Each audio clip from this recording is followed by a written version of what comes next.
Hi guys, thank y'all for joining. My bad, I'm trying to do too many things at one time. Oh my God. Thank y'all for joining though. Let's get into the show. This is Car Chronicles. All right, we had to push it back just a little bit because I had to go to the dentist this morning. And then as soon as I got in the door, walked in the door, I had something else that I had to jump right on. So thank y'all for being patient with me this morning. We're here. We got a great show for you guys, some great updates. I hope you guys are ready for that. Let's see who we got up in here. Let's see what we got up in here. I know my top flights are here. Miss Bernadette Clemens is here. Good morning. Tiffany is here. Good morning. My top flight is in the building. Shirley Terry is here. Good morning. Hey, Rose. Hey. Hey, Gina Jenkins. Good morning. And everybody else coming in. I see Nicole Davis is here. All right, we're going to go ahead and get started. I see a few of you guys are in the bushes. You're probably at work. All right, but let's get started so you guys can get your Car Chronicles for the day. All right, let's get into it. Of course, everything said in the video is alleged and in my opinion and is used for fair use and entertainment. All right, so I'm going to put my banner up for this one. I think people need to stop being Karens around here. It's too many damn Karens being born, and I'm sick of it. Now, in this situation here, a man traveling with his two daughters stopped at a QT. Some of you guys may have seen this. I want to talk about it, okay? And then you guys can sound off. This man was traveling with his two daughters. They had to use the bathroom. Of course, if it's just a man there, you're not going to go into, let's get into what he did. He took the girls into the women's bathroom. There was another woman outside waiting to go into the bathroom, but of course had to wait. She didn't feel comfortable going in the bathroom with the man being in there with his daughters, right? So upon that happening, one of the men working in the store and a female who was also a manager in the store came in the bathroom and decided to be rude to this father who was only allowing his kids to use the bathroom, wash their hands, and then they were leaving.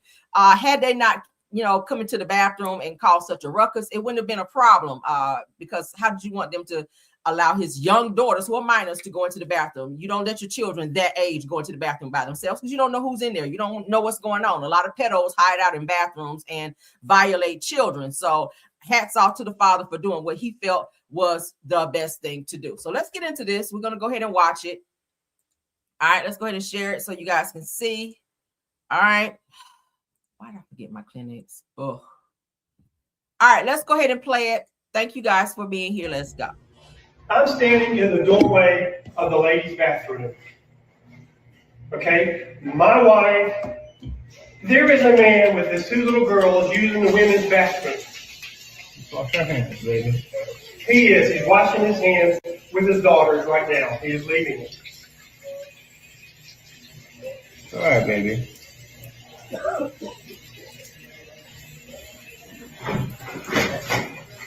She is waiting to use the restroom with her mother, who is very ill. Wash your hands. And who is on oxygen. It's okay. Some men are just immature. And he's refusing. He's taking his sweet time. I have two girls washing their hands. You let this lady, this woman is a mother. She's a woman. She can bring her daughters in here. She's a manager at the QT. I'm their You can dad. ask her. I understand. And you don't have any business bringing her into the women's bathroom. They're girls. They go to the women's bathroom. As soon as he leaves the women's bathroom, I will. I'm standing in the doorway. He's taking his own sweet time. Hey, sweetheart. This is ridiculous, man. I am so sorry. It's okay. Some men are just immature.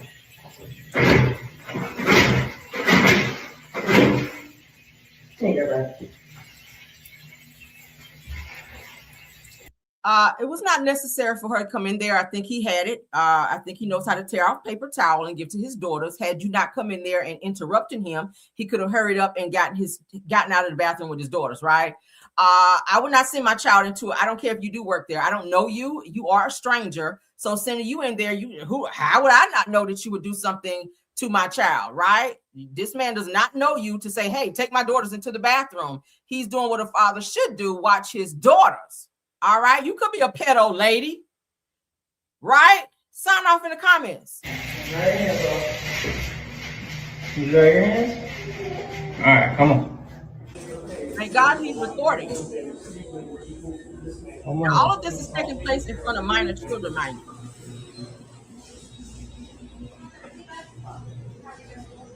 They're trying to leave. You got a cross in the foot and a gray shirt. You can video me, okay? And you got a Don't put your hands on me. Yeah, well, stop videoing me. Yeah, he just put his hands on me. I touched you. I brushed you on the shirt. That's still touching. Yeah, me. that's Don't put your hands ridiculous. on me. That's ridiculous. I got it on video. He's a white man. He's about 5'10". Tell him to get here soon. I know. She's trying to get into the women's bathroom, and she can't. He's out now. He's standing this here guy making a videoing big me. deal about me taking my little girls Justifying what he's doing to the women's restroom. Because he wants me to take them to the men's restroom. I'm just standing here. Probably a weirdo that wants to see them in there. Are they coming down here? Do I need to stay down here? The police are on the way, yes. Do I need to speak to them? No, you can come and talk to them right here. Because I'm on a road trip trying to get home. We're on a road trip too, and I couldn't get in the bathroom. I'm standing in the doorway.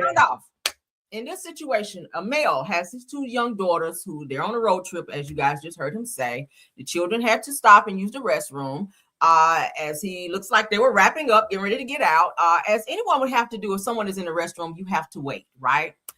There is another restroom. Now, what they could have done was the man could have stood at the door while the woman went into the other restroom to allow her, if it was such an emergency, while they were wrapping up, or she could have waited to say, hey, someone is in here, or let any male know before they go in there that, you know, this is an emergency. A female had to go in and use the restroom for whatever purposes. It could have gone that way. But to come in here, make a huge issue about this man taking his daughters to the bathroom. Yes, he is a male in the female's bathroom, but he has two females with him. It would look weird for him to be in the bathroom, in the men's bathroom with two girls. Y'all would have made a problem out of that as well. Sound off. What do you guys think?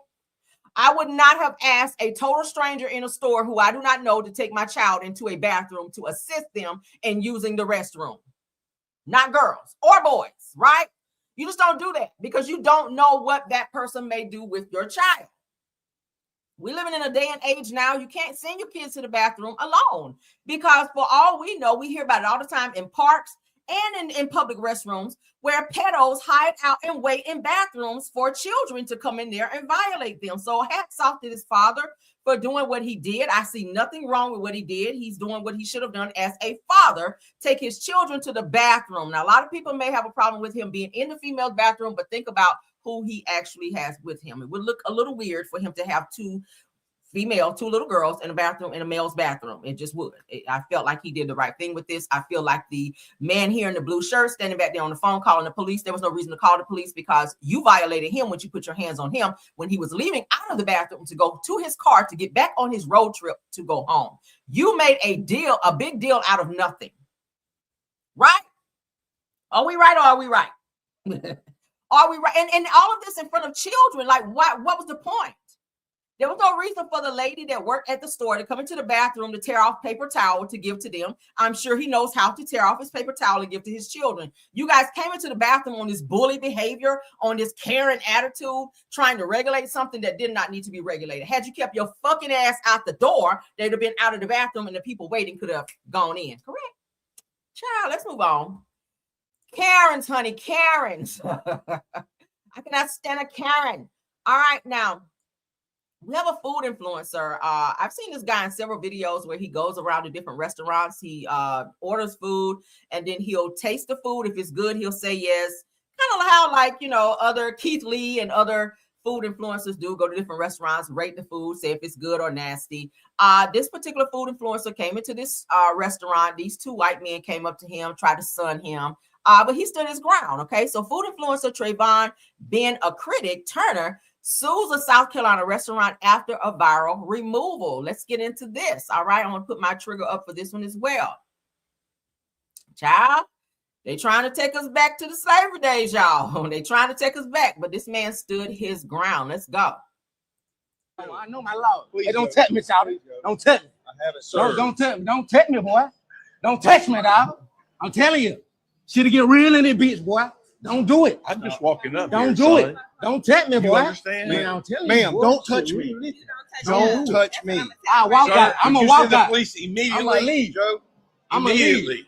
He's already assaulted me right in my face. Did y'all just hear the owner of Percy and Willie's lying to the police? Ain't nobody assault you, boy. You on candy camera. That's how innocent people get locked up right there. If I didn't have my own evidence, he would have swore up and down I hit him. Screaming assault, really? You sound like a little girl. What's up? He's already assaulted me right in my face.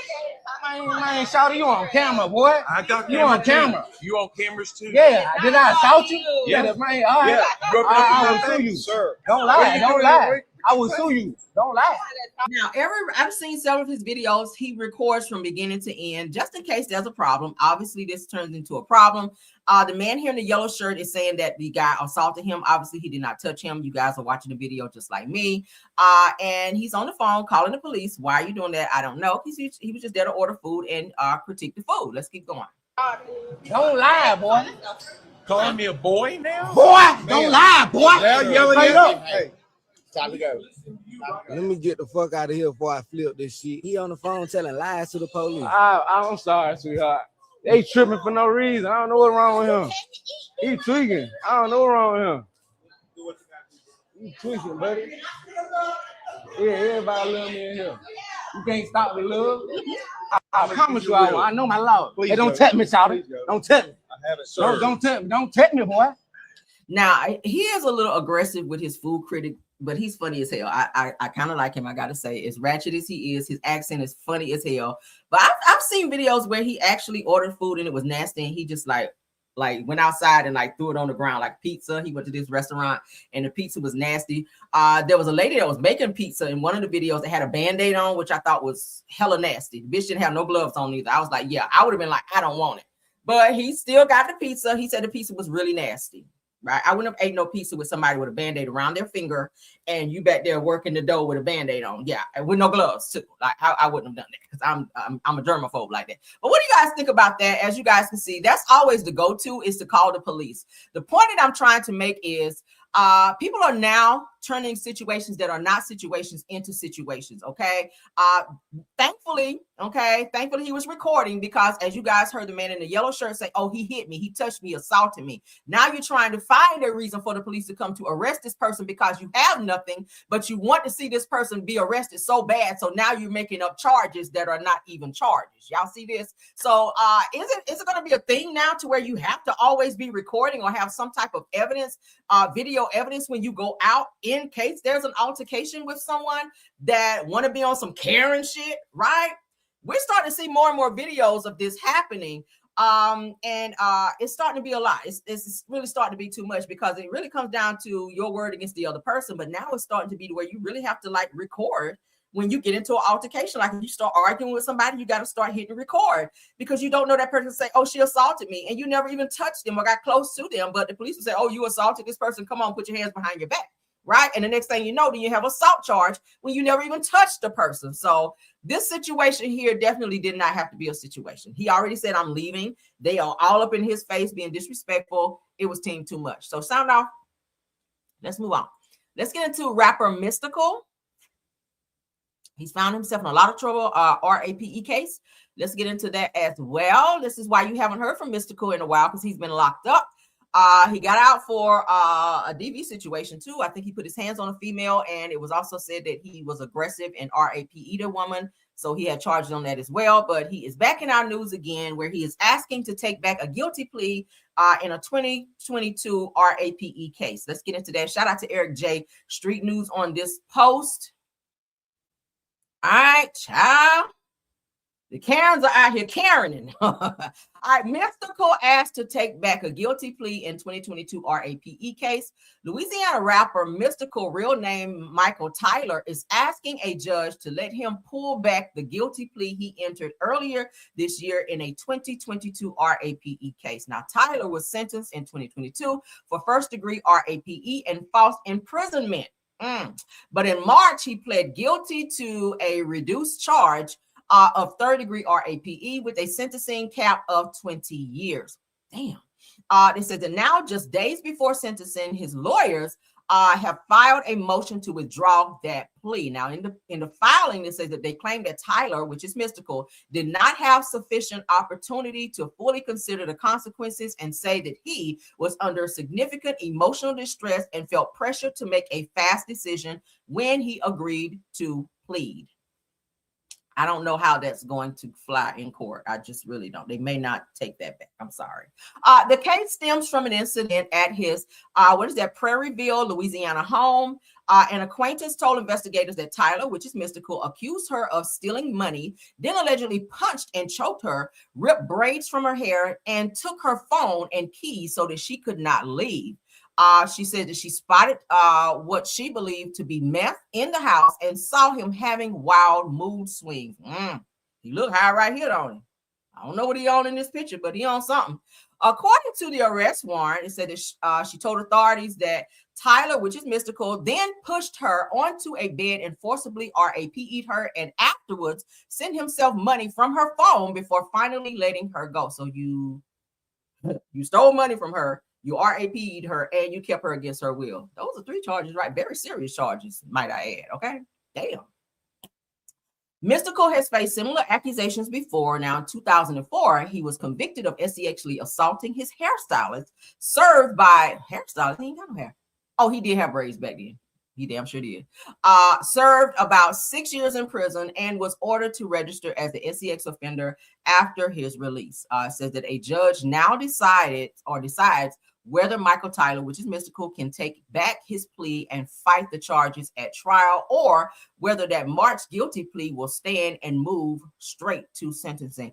My thing is, if they have witnesses and if they have evidence against you, sir, you might want to stay with that plea, because most of the time the plea is a better deal than what your ass gonna get on the back end anyway. I wouldn't fuck it up. That's all I'm saying. Don't fuck up the setup. I mean, leave it how it is. You might have been on that meth whenever you decided, yeah, I'm gonna take the plea, but I'll be honest with you. If they trying to give you, just hypothetically, 10 years and they find you guilty and you get 20, I think 10 sound better than 20. That's all I'm saying, right? Y'all let me know what y'all think about that, all right? This is why you haven't heard from Mystikal, because he's out here on the bull-ish, okay? Prayers up, sir. Prayers up. All right, nevertheless, we do miss you in the music world, but you got to get your ish together. Keep your hands and your penis to yourself. Moving on. Danger. All right? Somebody else who's dangerous, child. These pastors is out here doing the most out in these streets, acting like alley cats. This pastor from North Carolina, let's get into him, child. Now, he has a whole wife at home. Let's move this over, because I need to look at this one first, okay? Because there's 2 pieces to this puzzle. All right, so North Carolina Beach, shout out to them. A pastor of Equation Church in Greensboro charged with DV after alleged altercation with his girlfriend. Now, he does have a wife at home, didn't I just say? Right. All right, so this is the girlfriend right here, as you guys can see here. All right. Let's look at some pictures. That's the mugshot. Pastor Leroy. Dion Clark, child. Oh, chunky cell. That's the girlfriend that he was allegedly fighting with. We're going to look at the video here in a second. The alleged girlfriend, April McFall, okay? This is him with his dirty shirt on in church, honey, laying hands upon folk, while he was laying hands upon the girlfriend in a very, very aggressive manner, if you will. Okay. So here he is with his wife. She's smiling big too. Look at him. Just finished being balls deep in somebody.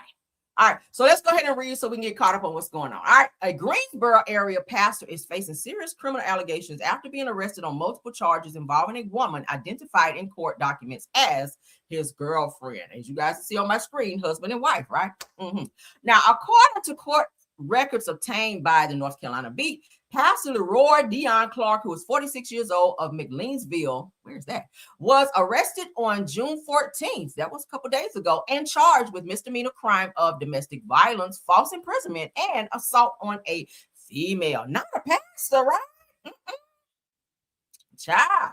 Now, I said that Clark serves as senior pastor of Equation Church in Greensboro and has been married to First Lady Jennifer Clark for nearly 21 years. Court warrant alleged that Clark used physical force against April McFall, who we just saw in the picture, who is identified in the charging documents as his girlfriend. Now, investigators allege that Clark grabbed McFall by her forearm, pulled her towards his body, prevented her from moving, and continued grabbing her after she allegedly told him to stop. What were you even doing out that night? Because that happened at night. And I hear that the person that recorded the video was another woman that he had set up coming to meet him and got there and saw he was fighting with another woman. Yeah, I said it. The woman that recorded the altercation to give to the police was a woman that he met someplace else that was also going to meet him out. And she got there and saw that he was fighting with another woman, and she decided to record the altercation. Stupid.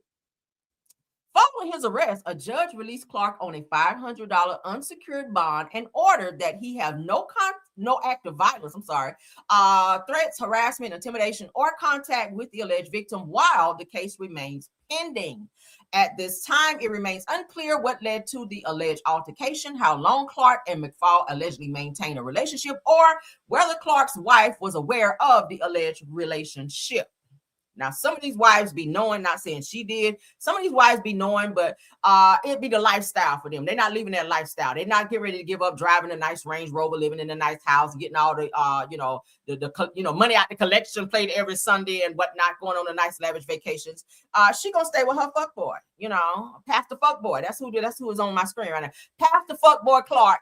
Okay, so let's get to the next part of this because there are two parts. All right, so video. Same person. Video reportedly shows pastor of Equation Church in Greensboro in alleged altercation with his girlfriend. All right, let me put my trigger up for this one. Because, child, I'm using my trigger a lot today, right? All right, so let's get back to it. Now, the North Carolina Beat now obtained exclusive video that allegedly captures Pastor Clark outside of Drake's, child. Not Drake's. Okay, in Burlington. Okay, now in the video, a man believed to be Clark can be seen engaged in what appears to be a physical struggle with a woman outside of the establishment. Sources familiar with the situation have identified the woman as McFall, the same woman named in the criminal warrants as Clark's girlfriend. Now, the video becomes even more intriguing because guess what? According to sources, the person recording the encounter was allegedly another woman that Clark had reportedly arranged to meet that evening at the same spot. What kind of shit he on? I bet you he's been on chat lines and dating sites, and that's where he's meeting these women. And it's coincidental that another woman done pulled up while you with one that you was already dealing with. And you should have been home with your damn wife. Now, in the video, McFall can be heard telling the restaurant employees that they were not fighting and that Clark simply did not want to leave. Looks like she was trying to leave. She can also be heard asking the woman recording the incident to stop filming. No public statements have been released by Equation Church. Of course not. Pastor Clark, First Lady Clark, or McFall regarding the allegation. Of course not. They're not going to talk about that. But let's take a look at that video. This is him. No sound. Is it sound? Wow. Oh, it is. This nigga really tried to play me. This nigga really tried to play me. Obviously, she's trying to leave. He's blocking her. Whoa. Wow. He's holding her. They call the police on you. I ain't doing shit. For me? Oh yeah, I'm good. I'm just observing. Yeah, they together. So now you guys can see he was a little aggressive until people started coming out and watching this altercation, and now he's telling them, yeah, we're not fighting. What were you just doing? Because she was trying to leave. You were aggressively holding her and keeping her and blocking her from leaving and going wherever she was trying to go, right? We're definitely not fighting. Now there's a crowd. He's still holding her. You don't have to tell her to go. You don't have to go. Please stop recording me. Can you please? He's telling her, come on, let's go. She's trying to leave. Okay, so this is the woman, April McFall. This is her, the girlfriend, the alleged girlfriend, okay? Why he's got a whole wife at home. She probably didn't even know he had a wife. Or she probably did. Most of those girls don't care. He's probably tricking off on this girl, sleeping with her, giving her money, okay? Yeah, that's his wife. What do y'all think about that? Pastors. We've shared a lot of pastors over here, okay? He's giving Jamal, if you will, all right? We're getting close to Sunday, which is Father's Day.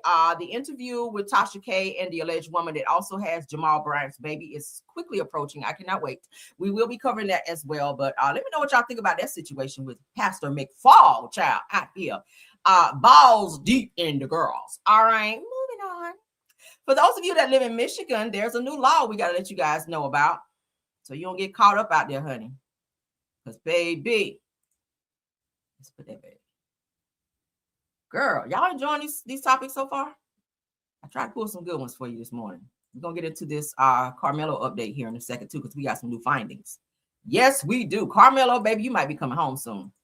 We are working on it, baby. We're working on it, all right? We're going to keep sharing and putting it out there and exposing the bullshit. All right, let's get into it. According to Black millionaires, new proposed Michigan law could make it legal or illegal to get within 25 feet of police or other first responders. Penalties are up to 60 days in jail or a $500 fine. Y'all hear this? Be careful out there. Don't be running up. All right, if you see your loved one getting arrested, don't be running up trying to, get in the middle of that, because then your ass can get arrested too if you are within 25 feet of the incident. Michigan lawmakers are moving forward with a new proposal that would make it a crime to ignore a warning to stay back from police officers, firefighters, EMTs, and other first responders while they are working. A bill package known by supporters as the HALO legislation passed the Michigan House and now heads to state Senate for consideration. The proposal would create a 25-foot buffer zone around the first responders during emergency or law enforcement activity. Under House Bills 5574 through 5576, a person could be charged if they receive a verbal warning to stay back, then knowingly approach and remain within 25 feet of the first responder with the intent to interfere, threaten, impede, or harass them. Now, the first responders definition includes law enforcement officers, correction officers, firefighters, and emergency medical personnel. All right.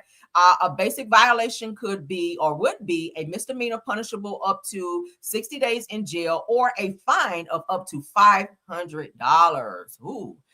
If the violation causes injury to a first responder, the penalties would increase to a felony. It is called, if it causes death, the punishment could rise up to 15 years in prison and a fine of up to $7,500. So if they cause death, 15 years in prison, but y'all gave Karmelo 35, I know you fucking lying, right? Oh, okay.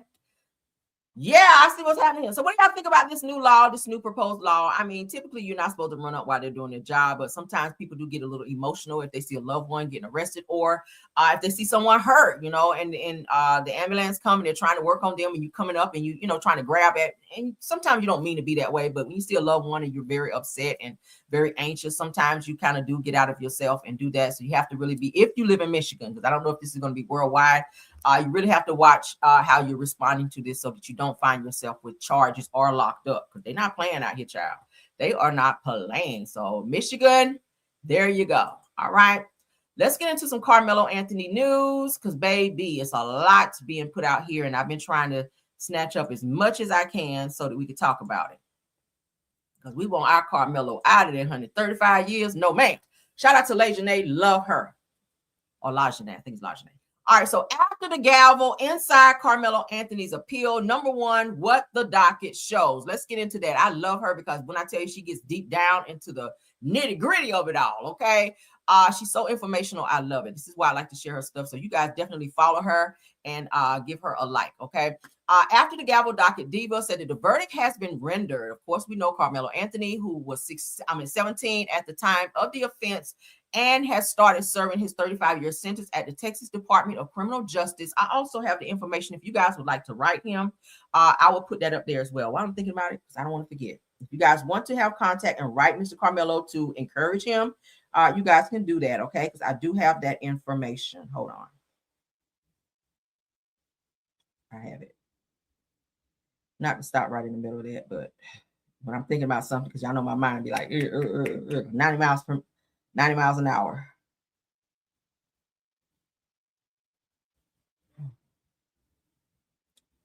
Hold on.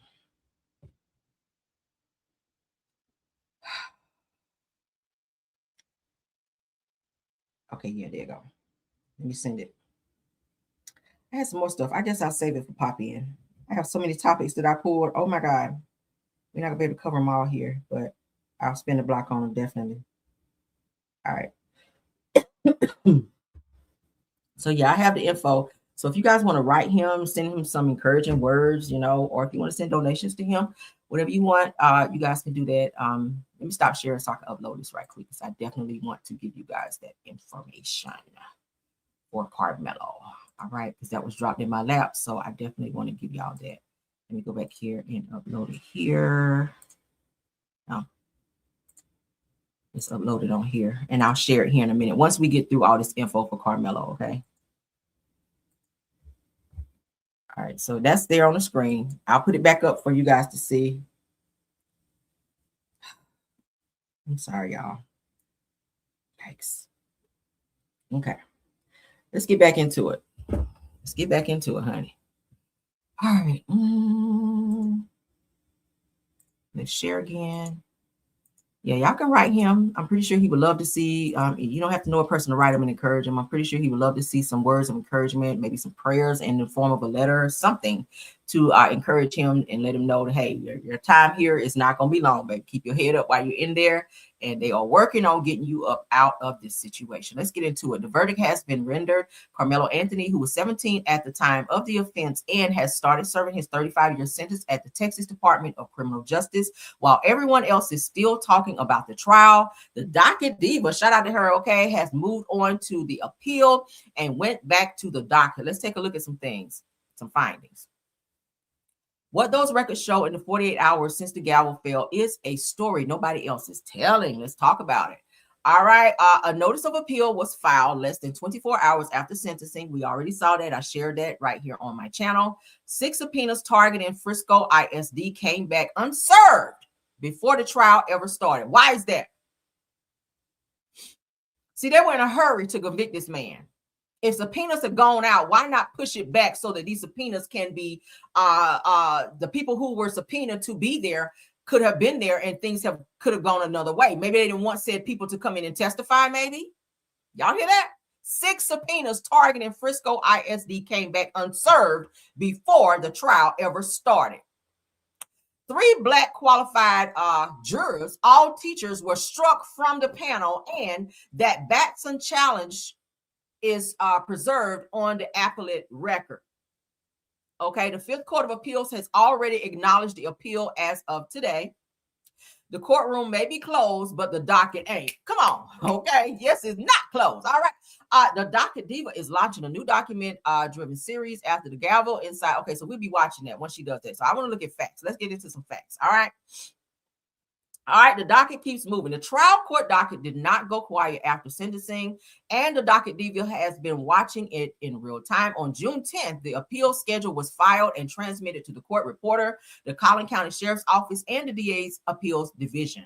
The court reporters copy masters most in the immediate terms because they are now on the clock to prepare the complete trial transcript, which becomes the foundation of everything the appellate court will review. Now, by June 11th, okay, 3 more entries had appeared.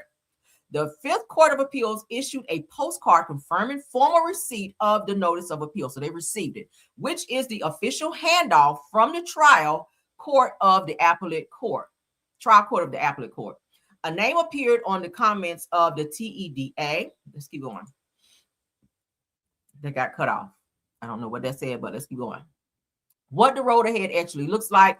If the indignancy application is granted, an appointed appellate attorney will receive the complete trial record, including every subpoena application, every unserved return, every pretrial motion, every juror's question, and every ruling made by Judge R. Roach Jr. throughout these proceedings. He needs to be charged. I'm sorry. He should be charged because I feel like they rushed this. I feel like they knew that they wanted to find him guilty of first degree. They did not even consider, self-defense in this case. And why? Why not? Why not? Why not allow the people who were served subpoenas to be served so that this case could be a fair case? All right. Also filed on Juneteenth is a supplemental notice of media attendance and request for post-trial exhibits, meaning someone has already formally requested access to the exhibits used at trial, and if those are released, they become primary source material for every question this verdict has left unanswered. Y'all hear that? Texas appellate timelines are not short, and cases of this complexity routinely take, and then it cuts it off. Where's the document, love? Let me see. Is there more? Let me see.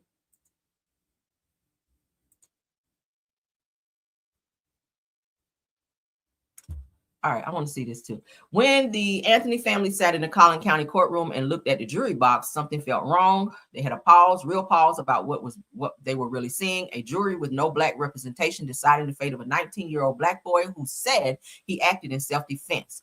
They talked about what and wrestled with it, said that then they made a conscious decision to trust the system anyway, to believe that the facts would speak louder than the composition of the panel sitting in the judgment. Yeah, we don't really care about it. That's good info, but we don't really care. I want to talk about the appeal stuff now. Let's move on from this. I will spin the block on that. I kind of hate that it cut it off. Let's get into some real facts. The official girl that Henny. I like this channel as well because they also have some really good stuff. So let's look at this because they're actually going to be talking about the findings of and the video of Karmelo Anthony. All right, let's get into that. Recent clashes over footage from the Karmelo Anthony and Austin Metcalf altercation and the video footage. It looks like during a live stream on YouTube channel. No, what is it? Captivity T Sturdy, not Bundy autocorrect. One of the gentlemen who saw footage of Karmelo Anthony being jumped along with a host others may have seen a different video than those present in the courtroom. Melo, let's see, Mel of Watching the World 777 was in the courtroom observer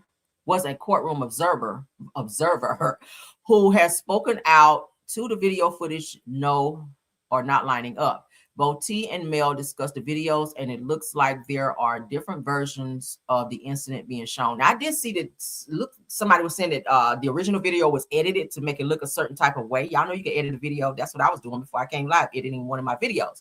But my whole thing is, why was there not a video shown? That's the question I think everybody keep asking. If this was originally supposed to be a self-defense trial, why was there not a video put into evidence for everyone in court to see? But they did show the pictures of Austin Metcalf laying on the ground, you know, with stab wounds, but they did not show the video to show what led up to that moment.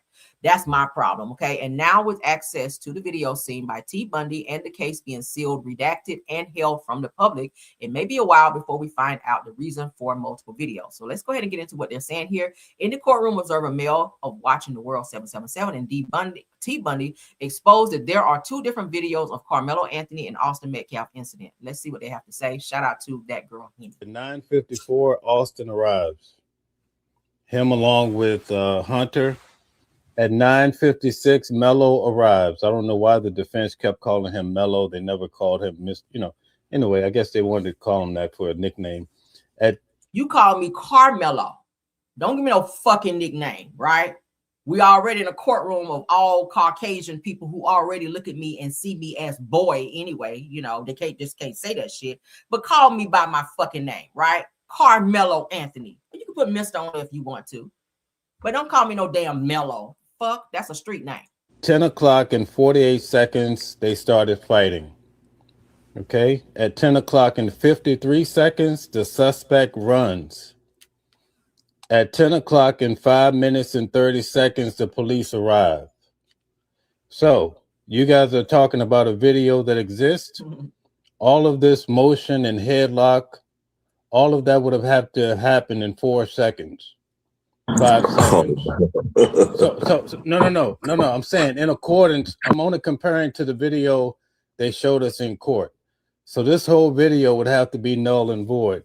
In this particular video we saw in court, you can clearly see Austin get up, he runs to Karmelo, and then he runs back. That's 5 seconds. There's no guy. This is news to me because I'm told that there was no video played in court. So they're saying that there was a video played. So why was it not taken into evidence and considered for self-defense once again? Nobody else stands up in this tent. Wow. Okay, so you would have to have. That's why for everybody saying there's another video out there, anybody in the courtroom is going to refute that because we saw what we saw in court, and there's nobody standing up but Austin. And he's going at Karmelo with a vengeance. In fact, Eddie said that when he went at Karmelo, he hit Eddie so hard, Eddie fell over. 5 seconds, brother. That's it. It was so quick. Boom, boom. There's not a head. There's nobody in the headlock. There's no 6 guys. There's nobody blocking the coach. It's all cap. I mean, it's like in accordance to what we saw in court. That's all, but just like made up. Yeah, and see that, and I don't know what they're playing, because what we saw ain't what you saw. It doesn't even sound close, brother. At 9:54, Austin arrives. Y'all hear that? Him along with Hunter. So I see now why they redacted the video from evidence, because it shows that Austin would have been the aggressor. As you guys can see, he was charging at Karmelo. That's what it says in the video. They saw the video, and in the video, they said that in the video, which was very clear, I hear, that Austin Metcalf, who was no longer here, who was stabbed in the chest by Karmelo, was the aggressor, and he was charging at him. So would that not be self-defense? If I'm sitting down and I'm not showing aggression, I'm not this right here on you, and you are coming at me, yelling insults at me, telling me where I need to move and cannot sit when that's not your place to do, when you are charging at me, when you are aggressive, I have a right to stand up and defend myself from your rage or from whatever's going to come behind whatever you get ready to do to me when you get to me, correct? Why was that not considered? Why was that not considered if there's a whole video showing Austin Metcalf getting out of his seat, I hear, coming down 5 bleachers to make contact with Karmelo Anthony, and nothing was done about that. Nothing was done about that, right? 9:56, Melo arrives. I don't know why the defense kept calling him Melo. They never called him anyway, I guess they wanted to call him that for a nickname. At 10 o'clock and 48 seconds, they started fighting. Okay. At 10 o'clock and 53 seconds, the suspect runs. At 10 o'clock and 5 minutes and 30 seconds, the police arrive. So you guys are talking about a video that exists. All of this motion and headlock, all of that would have had to happen in 4 seconds. 5 seconds. So no. I'm saying in accordance, I'm only comparing to the video they showed us in court. So this whole video would have to be null and void. In this particular video we saw in court, you can clearly see Austin get up, he runs to Karmelo, and then he runs back. That's 5 seconds. There's nobody else stands up in this tent. Wow. Okay, so you would have to have, that's why for everybody saying there's another video out there, anybody in the courtroom is going to refute that, because we saw what we saw in court, and there's nobody standing up but Austin, and he's going at Karmelo with a vengeance. In fact, Eddie said that when he went at Karmelo, he hit Eddie so hard, Eddie fell over. Mind you, Austin Metcalf is 6 foot, was, because he's no longer here, 6'1". Karmelo is 5'8". There's a big difference there. Even in body mass, Karmelo Anthony is a very petite individual. He is an athlete, but he's very petite. Okay. In reference to Austin Metcalf, again, who is no longer here, he and his brother Hunter Metcalf, those are some very big boys. They're very stocky. They have weight on them and they have height on them, which makes them a little bit stronger than the average child their age. Okay. So you pushing your weight around, you charging at people, you're going to knock people down at 6'1" if you are around people who are 5'6", 5'7", small kids, like small in stature, according to them. They're giants. These boys are giants compared to some of the kids their age and in their peers, right? So you're flexing your weight around, okay, which made you feel like you could bully people because you're bigger than them. And to tell somebody, we heard them say anywhere from 12 to 15 times, you need to get out of our tent. You need to get out of here. You can't sit here. Who the fuck are you to tell someone where to sit? I've said that before. But according to the video, it's showing that Austin Metcalf was the aggressor charging at people. Why was that not considered in this case? And why did they rush this case in order to find a first-degree unaliving charge on Karmelo and then hurriedly take him to the prison when we already discovered that takes days, because processing from here to here, that's unheard of. They did everything in a day. They did everything in a day in order to process, take this person on the bus, take them there. So did y'all already have the paperwork, like I said the other day, processed prior? Did y'all know that he was going to be getting the first degree unaliving charge prior, and the paperwork was already processed for you guys to take him to prison directly after, saying 35 years, pow? That's my question. Because how the fuck y'all do that quick? In the real world, and in Texas law says it takes. Did we just read the other day? Do I gotta read? Hold on, because I don't want to misquote. Don't let me be lazy, honey. Let me look at my notes, because I know I got them. Okay? Because I don't get rid of nothing. Texas law. Let's look at it. Or I can Google it. Let's go ahead and take this one down. Shit, because I don't got time to be scrolling. We're done with that. Texas law. Hold on. Texas law processing inmate.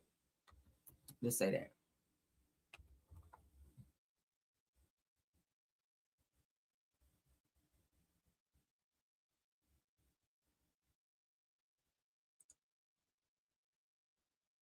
Let's see if it gives me this here.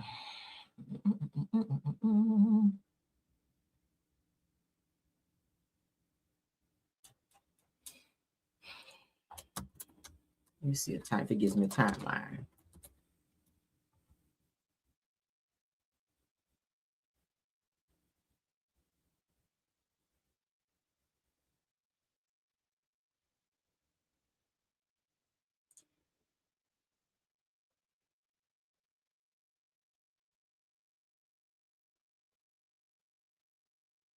Give me 1 second, guys.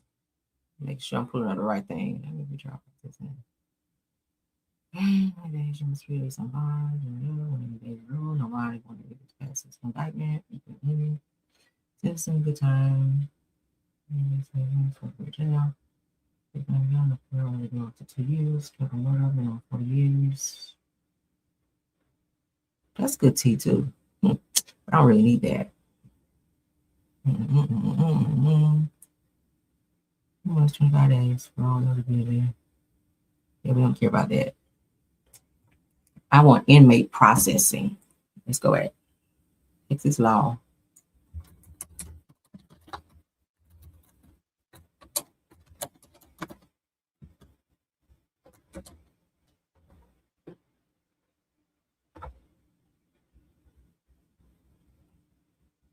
Okay.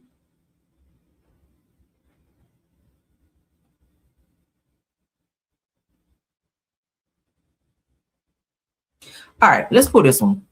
This might have some relevance to what I'm talking about right now. Okay. Because Texas, y'all out of order. Y'all are out of order, baby. Like the ice cream machine at McDonald's, and y'all know they stay out of order, don't they? Pull up to the window, ask for some ice cream. Well, it's not working. It's out of order, right? All right, so let's get into it. Texas law on inmate processing and releasing times. All right, in Texas, inmate processing time refers to steps taken after arrest and booking, as well as the legal deadline, and can affect how long you can be held before release. All right, so we already know recording your name, We know that process, how that works. Let's go.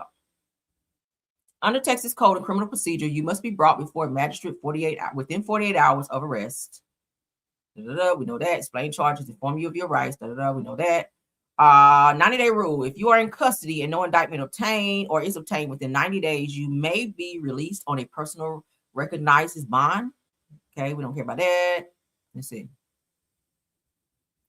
It's time for inmates. We don't care about that. I feel like that's the wrong information. Shit. Hold on. I know it ain't that far back.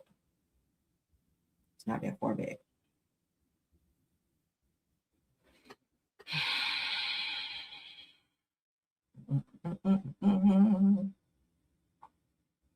I so want to get this information so bad because listen, I just feel like they just moved too fast in this situation when it came to Karmelo as far as processing. I've never seen somebody get sentenced one day and then the next day, same day shit, get put on a van and taken straight to the prison. And then we find out that the warden is the uncle of Austin Metcalf, right? Lord, Lord, Lord. When I need something, I can't find it, Jesus. All right, that's the appeal. We have that. We have that.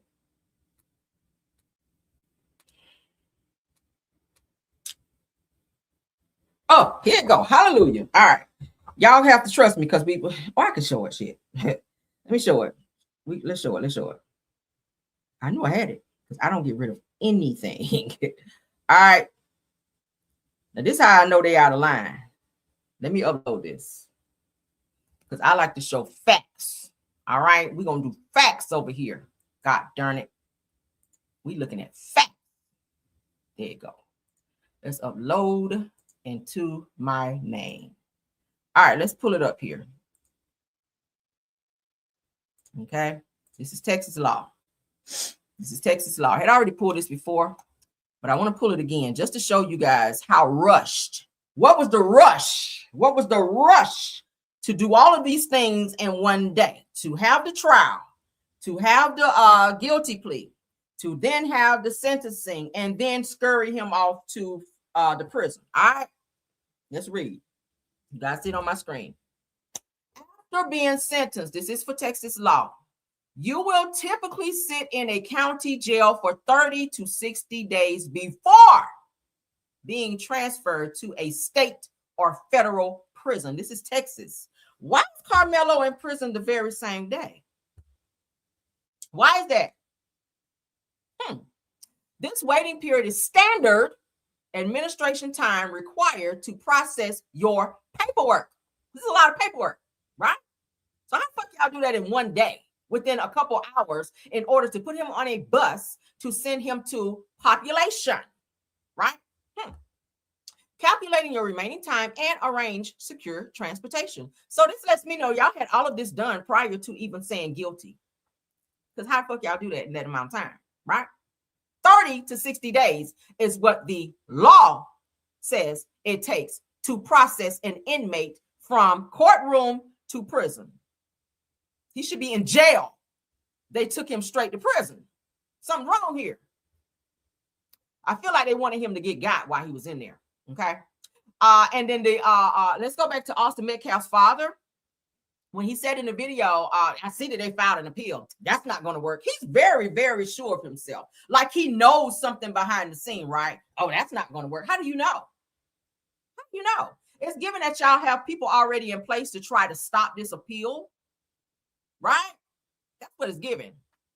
I think they're counting on the fact that they have people in high places in terms of positions that can block and or stop certain things. But this needs to be whoever's filing this appeal definitely needs to push for this to be in a different county, because it's not fair for a judge to have direct contact with family members seen in pictures and hanging out at parties, and also the uncle who is the who is also over the prison to be involved in the situation as well, and the DA also hanging out. So that's too much of a conflict of interest. Now, the exact timeline and location of your initial transfer depend heavily on whether you are in the state or federal. Hold on. Move my banner. No, I didn't mean to do that. Hold on. Federal system. Okay. So y'all see that? 30 to 60 days. My boy's supposed to be in jail, not prison. Now, he's not in general population. That's great. But still, they jumped the process, you guys. They jumped the process on Karmelo. Why? And nobody's doing anything about it. All right, so let's keep going. Let's keep going. All right, one more piece of evidence that I wanted to put in. We just heard the video of what had happened. Ooh, we're going to stay on the ass. And we need more content creators that's talking about this and pushing this out there so it can be definitely known to everybody of what's going on down there in Texas. All right, Texas parole supervisor is fired over Karmelo Anthony's social media post. See, when we need certain people in place, they do stupid shit. This is what I'm talking about. Shout out to take to editor. All right, Donna Murray Robinson, what is that? Trania Howard, you are exactly right. I'm parole supervisor at the Texas DC. Said that Karmelo will be okay. Said, I can almost assure you he will be protected on the inside. I, for one, don't give a fuck about the family's loss. Ooh, Yeah, you can't say that, baby. Said it's about time these fucking bigots feel the pain that they have inflicted on other groups of people since the beginning of time. I'm just glad that we didn't have to bury another black child. Let them start burying some of theirs for a change. Fuck them. I said what I said. Yeah, I see why you got fired. You can feel that, but you can't say that, right? You are in a position working for the system, baby. You can't be making these types of things out loud, right? You can't be typing this to people. So Board of Pardons and Parole, okay? So she's out of a job for this post. I see why. Yeah, you can't say that. They can't say that. That's a definite code of conduct right there. And that's some other shit that's up in there as well. So Donna Murray Robinson, a longtime Texas parole supervisor, was terminated after controversial social media comments about the Karmelo Anthony unaliving case sparked backlash and raised questions about impartiality in the criminal justice system. Robinson worked for the Texas Department of Criminal Justice in a role tied to parole supervision, a position that required fairness, objectivity, and public trust. Reports indicate that she had served with the department for years before her dismissal. And she said, I don't give no.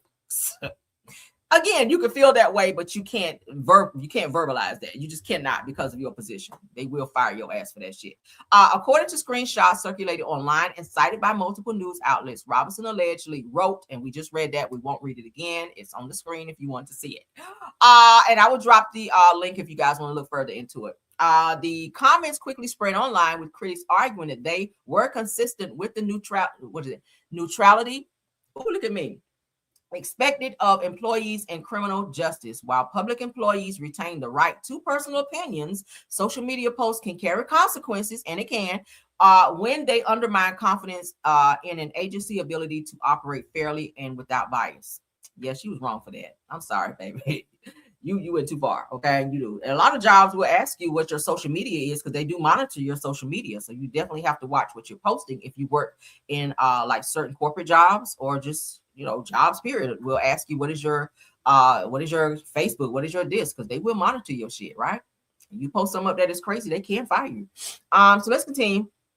The incident highlights a broader issue in the digital age. People often post emotional or inflammatory statements online that conflict with their professional responsibilities. For those working in law enforcement and corrections, the standard is often even higher because public trust depends on the perception of impartiality, and it does. Texas officials ultimately determined that Robinson's comments violated agency standards, it's a code, and terminated her employment on June 12th. Few days ago, 2026. Her dismissal serves as another reminder that online conduct can have real-world consequences, particularly for public service entrusted with administering justice fairly. What do y'all think about that? I hate that for her because you could have been one of those people who looked out for him on the inside and you're no longer there. All right, he's already like in a room full of vultures, as they say. All right, you could have been. You obviously you had that feeling of wanting to protect him, and maybe you knew some people on the inside that you could have sent the word out to. Hey, protect Karmelo Anthony's here, protect him, protect this young black man. But you're not there to do that now because of a post that you made that you probably shouldn't have made. Right? I get it. A lot of people are angry by the verdict and by him getting 35 years, but you got to keep your head when you're in positions to help this young man out. Right? You cannot put yourself in a situation like that. Now you done lost your job. You probably won't be able to work for that type of position anymore because of that. All right, that's definitely gonna be on your record. Damn, lady. All right, let's get to the next part. Y'all sound off. Let me know. We need a jam session. Say no more. Say no more. Y'all sitting on the likes, really? All right, let's get the likes up. Let's get the likes up. All right, I'm gonna do a quick little jam session right quick. Let's see. That's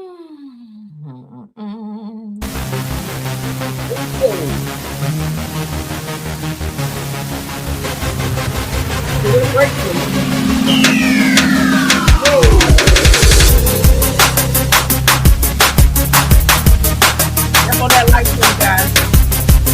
Y'all almost up.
Please tap on the like if you don't mind. All right, we're almost done. Not gonna hold you guys too much longer because I have to go as well.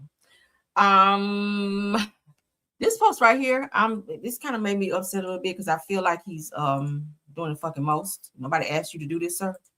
But let's go ahead and pull him up, honey. Ashley Janae's now ex-boyfriend, well, ex-fiance. Gotta call him that because he did propose.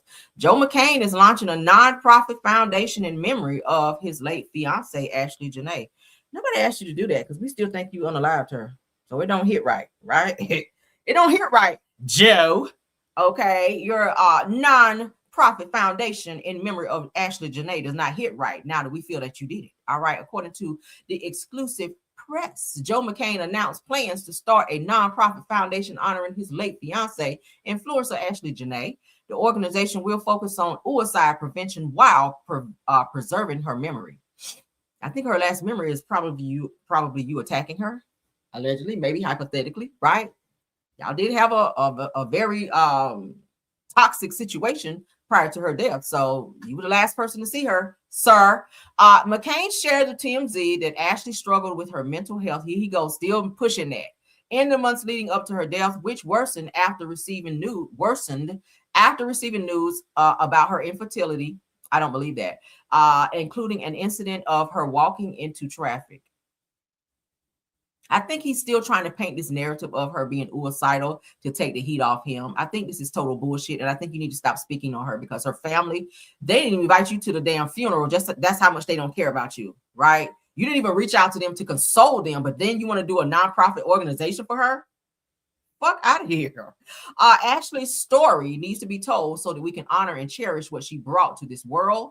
McCain said to the outlet, her death will not be in vain, and her legacy will be preserved. Yeah, through her family. Who's trying to be checking for you? I'm not donating shit to it. I promise. According to McCain, the foundation's mission will center on mental health awareness and suicide prevention. Authorities in Zanzibar ruled her death a suicide after a 2-month investigation since her death in April. I feel like he had a lot to do with the influence of her being, or with them making the decision of her allegedly committing suicide. I don't feel like she did. I feel like it was something that he may have done when the hotel staff person went back to go and get said charger to come back to bring it to her. That's when they found her in the room hanging in her closet. And this was prior to a very toxic argument that other people in the hotel also were privy to prior to her death. So yeah, I'm not sure what they were arguing about. But Joe, I feel like you might have something to do with this. And I still feel that way. And that's just my opinion. Okay. Moving on. I'm not donating anything to that. All right. So let's get into Kelly Potter, honey. Kelly Potter is on Real Housewives of Atlanta, lying her ass off about this protective order, trying to say that her neighbor is the aggressor. But why? Why, oh, why, Kelly? Let's get this up. Why, oh, why has Kelly Potter's protective order been extended in the neighbor's dispute? Let's talk about it, shall we? Kelly all on TV. Yes, I have to move because my neighbors are so aggressive. They're aggressive. But meanwhile, the whole order is on you, Kelly. Imagine that, right? With your lying self. You've been hanging out with Juice Adore too much. All right, so shout out to the girls are fighting, honey, because they are fighting. On last night's episode of The Real Housewives of Atlanta, Kelly Potter discussed a dispute involving a former neighbor that she said led to her moving out of her home. It's called eviction, girl, but okay. U.S. Weekly reported that neighbor Manolda Cash and HOA board member filed for a temporary protective order on September the 2nd, alleging that Potter entered her private patio through a gated area without permission. That's breaking and entering, is it not? Following a parking dispute in their community. So, Kelly, you just walking up in people's house without permission. That's breaking and entering, sis. You could have got pow. And she would have been within right to do so. You don't go on people's property and go into their environment without permission, all right? The filing stated that the incident occurred after Potter's vehicle was booted for parking violations and alleged that she entered the area with others present. That ain't what you said on the show. Now, court records from Fulton County show that a temporary protective order was first granted requiring Kelly Potter to stay 30 yards away from the neighbor while the case was pending. Now, a hearing was later held on October 27th, 2025, where both parties were given the opportunity to be heard. After reviewing the petition, evidence, and case records, the court granted the request to continue the order and enter a 12-month protective order requiring Potter to stay 200 yards away from the neighbor, their home, workplace, and school, and prohibiting any direct or indirect contact of any kind, including through third parties. Now, you all on TV talking about this lady and flipping the situation and the narrative to make it look like that person was aggressive towards you. Again, like I just said, when the order is against you. If the lady is over the HOA and has is on the HOA board, I'm almost going to say that she probably has something to do with Kelly getting put out, right? That's who you don't want to argue with, the HOA board member. Like, they don't be on your ass and get you thrown the hell up out of there. So I see why you're not standing no more. She probably had something to do. You were problematic. They got your ass booted from the community, right? You trying to be all rah-rah in the community, walking up at people's houses and stuff unannounced. If that lady would have pulled a pow-pow and pow-powed you, she would have been within right. Because you cannot walk up in people's domain. You don't went through a whole gate and everything, all right? It says that, hold on, that Kelly Potter entered a private patio through a gated area without permission following a parking dispute. So you don't go up in there asking no questions. Okay, you just don't. You holler over the fence. You don't, and really don't do that because that's a North ordinance. But damn, Kelly. Okay, so that's Kelly, child. That's Kelly. They upped her protective order. All right, so we talked about a little bit in my video this morning, going to the dentist, Messy Monday. I wanted to go back and play it. Just a little piece to show you guys what Carlos and the people had to say, child. Because Carlos now says that he believed that the Scott brothers were cheating and that Martell was telling the truth. All right. So let's go ahead and get into it. Let's make it bigger because we love big. Okay. So let's get into it. I don't know why I can't remember the other girl's name. Blue. Now that the name is up there, I cannot for the life of me remember the new girl's name on the panel. I like her. She speaks very eloquently. She uses a lot of big words, so she's very educated, and we love that for you.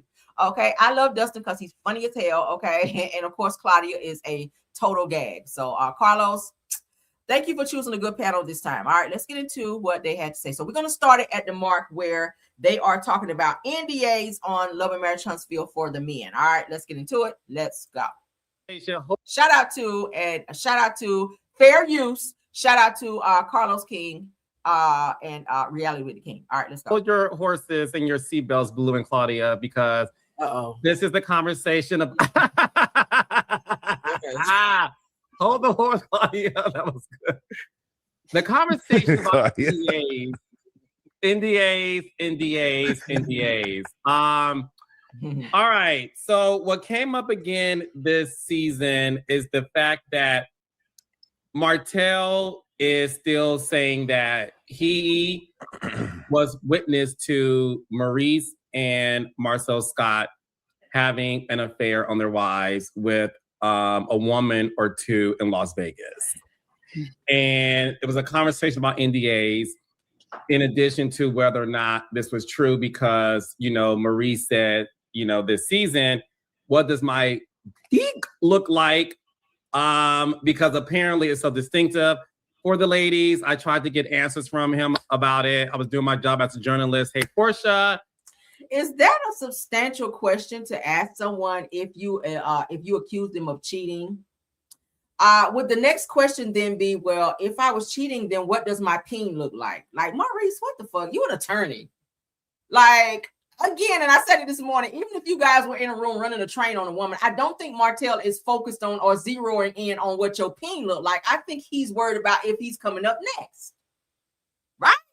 That's what I would be thinking. But let's keep going, child. I was unfortunately not getting anywhere with it, and I knew when to stop before it became an HR issue. Now, with that being said, Claudia, starting with you, the conversations that is all over Twitter and TikTok is people said Martell may be a liar, but he's not lying about this. His story never changed. He saw what he saw, and they started to question whether or not Kimmy and Tisha are just like, look, we know the truth, but the one thing we ain't gonna do is reveal it on the show. Claudia, what do you think? Well, even a broken clock is right twice a day. And as much of a narc, I think Martell is, and a liar, I think he is. And I think he's wicked. I think he's very good at being bad. I think he's done a lot of dirty things to people himself.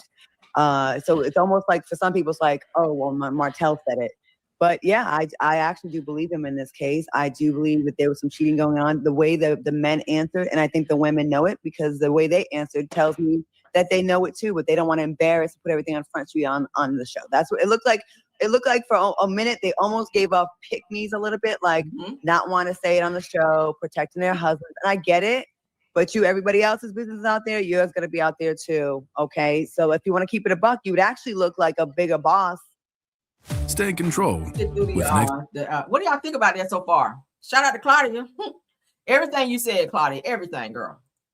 And a stronger relationship if you go, you know what? He told me, we talked about it, it happened. But all this, tell me what my dick looks like. Like, do you really believe his dick is just so iconic and just so different than all the billions of dicks out there that you would never be able to identify this rare dick that only occurs in these certain mountains, certain topographies, and certain parts of the country, of the world. I just don't see him having this thing that's like, oh my God, butterflies and rainbows. I just don't think that he has this unidentifiable, unique dick. And that was such a... It's green. And every time he pulls it out, you hear that alphabet yell. Green, child. Yeah, and the way they answered the questions, it wasn't like, no, it was like, well, what's my dick look like? That is diversion, deflecting one. Is Maurice giving Shrek below the waist? What, to be green? Damn. 101. Like, you find one thing you can like stand on where you don't have to like really fight. You pick one thing. No, it didn't happen at night. It happened during the day. Whatever. The big thing, come on. And I believe it definitely happened. I believe this is one time that Martell is telling the truth. Me too.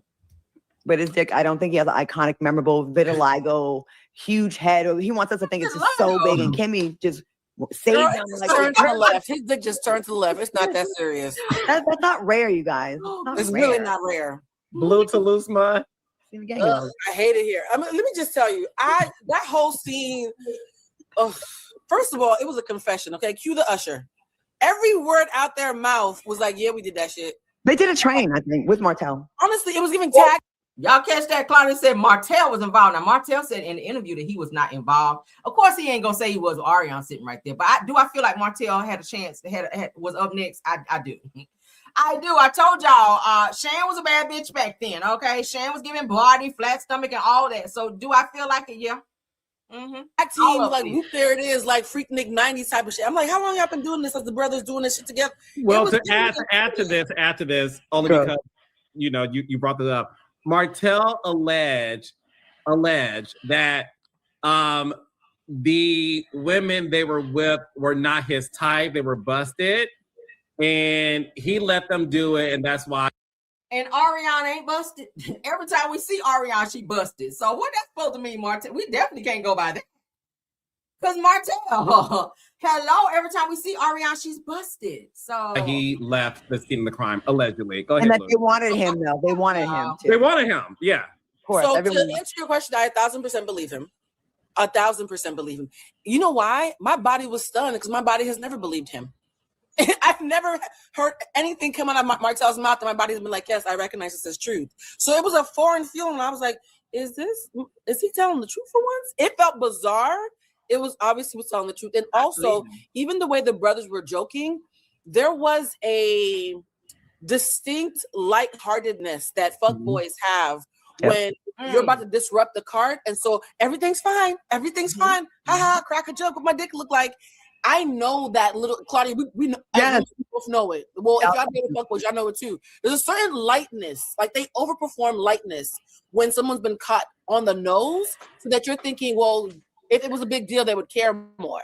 Yeah, they 100% did it. No part of me thinks they didn't do it. My thing is though, with Kimmy in particular, I thought it was bizarre because we had just seen that clip of her earlier in the reunion where she was talking about how it was still a deal breaker for her, but then she was waffling even as she was saying it. I think we now have our answer. I don't think we have to ever do the whole, is it a deal breaker thing? We never have to ask that. Well, Carlos probably still will, but I never have to ask that anymore. Unless Thank you for checking him, Blue. Carlos probably will, because y'all know Carlos loves to spin the block and try to have his. He really be hoping for the best when it comes to the Scots. Like he really do. Like hello, It's like thank a you, proof Blue. because It's clear, Carlos. Yeah.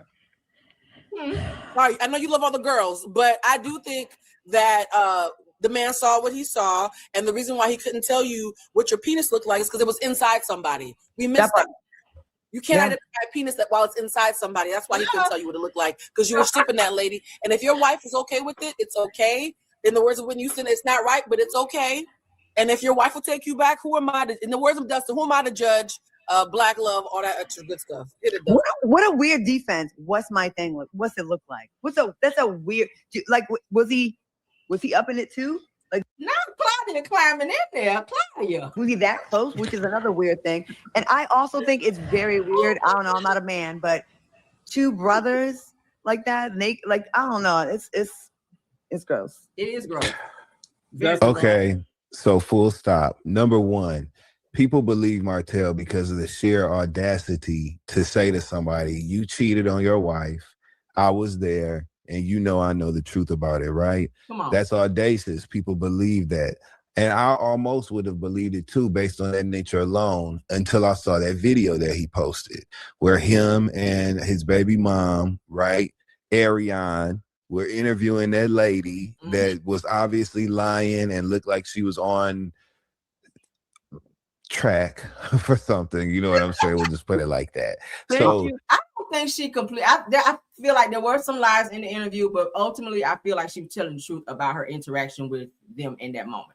But she, yes, because I love you, brother. I don't want to ruin your show, but that lady was not believable. Number one, they looked like she was hired. Martell and his baby mom looked way too giddy and excited interviewing her, asking those questions. It was in a back. Dustin gonna always break it down, ain't he? Let's keep going.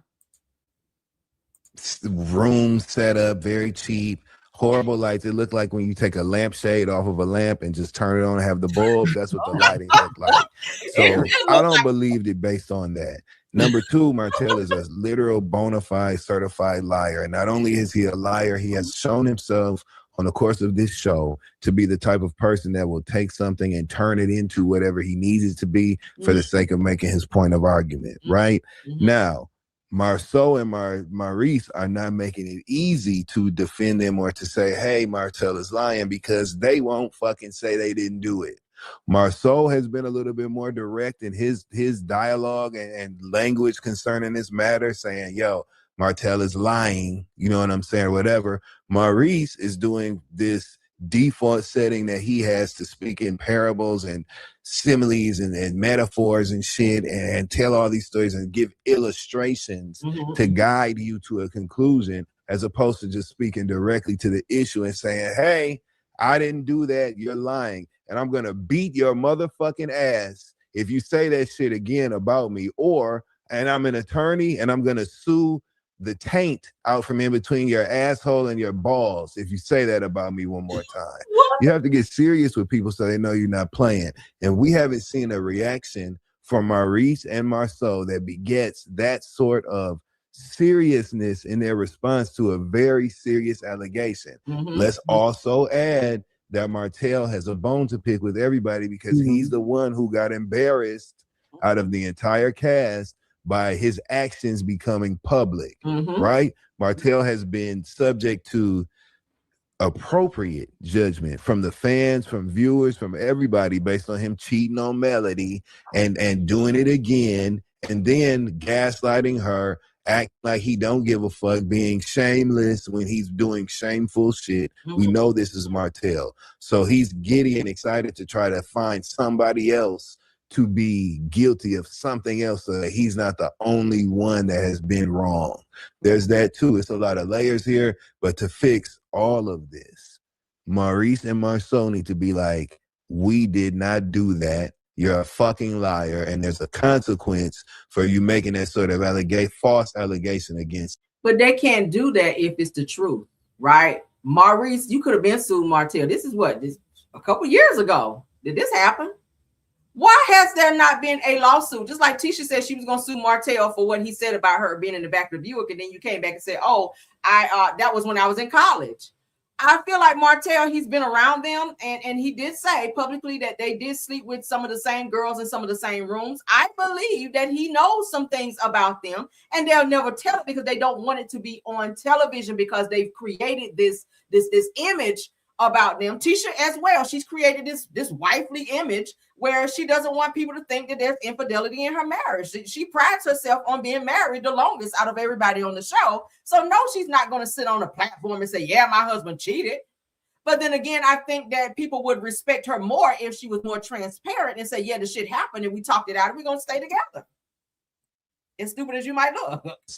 Until that happens, everybody will continue to believe Martell about this because it's the confirmation of a suspicion that people have had since season 1, episode fucking 1 about Marceau and Maurice cheating on Letitia and Kendi. That's it. And the way they were defending themselves, I agree with you, Justin. And the way they were defending themselves. I'm sorry, Claudia. The comment. I'm sorry, Claudia. Oh yeah, well, I'll let him in. He's a good looking guy.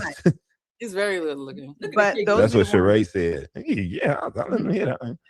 Yeah. The pick me talking about Martell is trash, but I let him hit once. That's a total pick me comment right there. Sorry.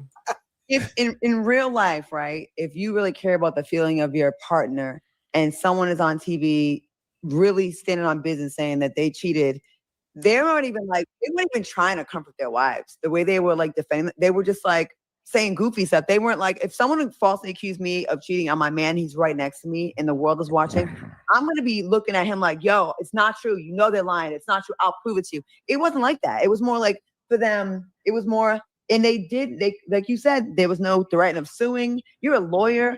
They did not, to me, they did not. No direct response. No clear, direct, blatant addressing of the question, which is not all this fluff shit. It's that you're lying. That never happened. And if you keep saying that shit, here's the consequence. That we never got that. Can I be honest with you guys? Dustin, you just like, okay, so I agree with what Dustin said. And for me, it's the reason why I actually believe Martell, not the reason I don't believe him, though. Okay. Who better to do dirty shit with than someone like Martell, who, you know, number one, you think he's down for the clown. And you think he's down for it, right? And number two, if he speaks up, nobody will believe him for all the reasons that Dustin eloquently did. I have known so many people who have intentionally chosen people like Martell to do dirty shit with. Plus, Martell has nothing to lose because he's already lost everything. So he don't give a fuck, right? Because there are people like Martell. And the reason why I believe they chose Martell to do this with is because the micro expressions, every time Carlos asked them, they would smile first and then have to bring it down and turn it into a joke. The micro expressions were screaming, we did this shit, but we can't believe this nigga is squealing on us. Mm-hmm. We thought you, because you're a dirty bird, were the perfect person to do this with. And it never occurred to us that because we picked the wrong bitch and we didn't pick somebody that you want to sleep with too, now you're our op rather than being a co-conspirator. I actually believe them because it's Martell, because who better to do this with? And honestly, and I think Claudia and Dustin both said this, it's not based on Martell, it's based on them. Their reactions are screaming. Yes. We're stunned that you're narking on us because you're a dirty bitch that we were supposed to get this off on you. You're the one person that we're supposed to be able to do this around, and now you're snitching on us. And I actually think because he's never had a good gotcha, that's why he's giddy and doing basement interviews and shit. He's like, I finally got me a fish. I finally got me a real one. For once, I can tell the truth. And people are like, we don't believe you because it's the boy who cried wolf. It's like I would have whipped Martell ass flat out. I'm just gonna say it. I would have been across that stage. Dustin ready to fight. All right, so I gotta end the video, guys, because I do have to go. I'm gonna drop the link so you guys can watch the rest of this at your leisure. Okay. I will drop the link so y'all can finish watching if you like. Okay. There you go. Do I feel like that they did sleep with this girl and run a train on her? I do. All right. It's already been put out there that Ariane had trains running her too. So did Marceau partake in some things per se with Ariane? Possibly. Okay. That sounds like what the boys like to do. But let me go ahead and take this down. Let's stop sharing. Here's the information for those of you that want to write Karmelo. I told you guys I would share that. Let's take this down. Don't need that. All right, so here it is. Shout out to Shayla Sweat for this information. Said if you would like to write or put money on Karmelo Anthony's commissary books on this Good Friday, said here is the info to do that. I should have put it up there on Friday, but so here it is. Karmelo Anthony, Wallace Pack Unit, 2400 Wallace Pack Road. What is that? Navasota. I'm sorry, Navasota, Texas 77868. TDCJ number 021617665. SID number is 21558442. So if you guys would like to write Karmelo or put money on his books, that's his information there. Okay, that's the information. I will be posting this on my Karmelo Show page as well, so you guys can see that. All right, but that's the info. If you would like to donate something to Karmelo, or if you would like to write him to send him some words of encouragement, I think that would be nice. Okay, then you could. Yeah, I do think he's getting out of jail though. I really do think he is. I really do.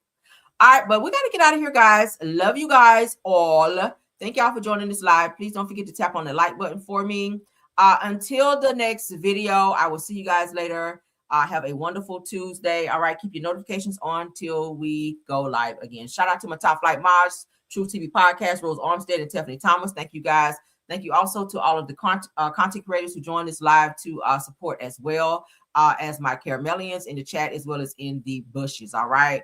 All of our newcomers, thank you so much for all of the new subscribers who have subscribed as well. All right.